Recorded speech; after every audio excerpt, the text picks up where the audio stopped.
In this video, I'm going to show you how to check network diagnostics in Cursor AI quickly and correctly. This is a super useful feature if Cursor is acting slow, struggling to connect, or you just want to make sure everything on the networking side is running normally. By the end of this tutorial, you'll know exactly where to find the diagnostics panel, how to run the test, and what to look for in the results. If this video helps you out, make sure to hit that like button and subscribe for more Cursor AI tutorials just like this.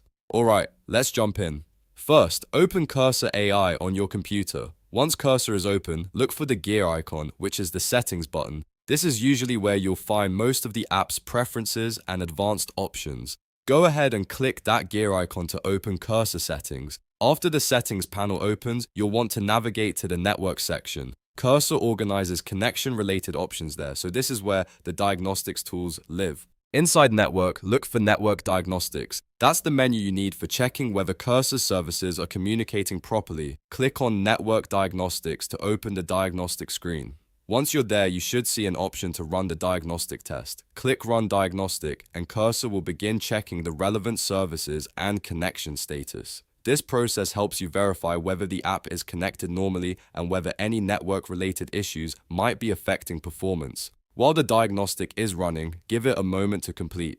Don't close the app or interrupt the process because you want the scan to finish and give you accurate results. When it's done, review the output carefully. What you want to see is that all services are running normally. If everything comes back healthy, that means Cursor's network-related systems are functioning as expected. If anything looks unusual, the diagnostic results can help you narrow down whether the issue is with connectivity, a service status problem, or something else that may need troubleshooting.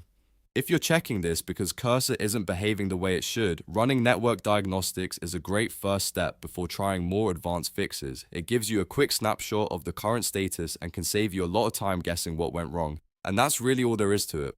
Open Cursor settings, go to Network, open Network Diagnostics, and run the test to make sure all services are healthy. Simple, fast, and very helpful for troubleshooting. If this tutorial helped you, please like the video and subscribe to the channel for more practical Cursor AI guides. Thanks for watching, and I'll see you in the next one.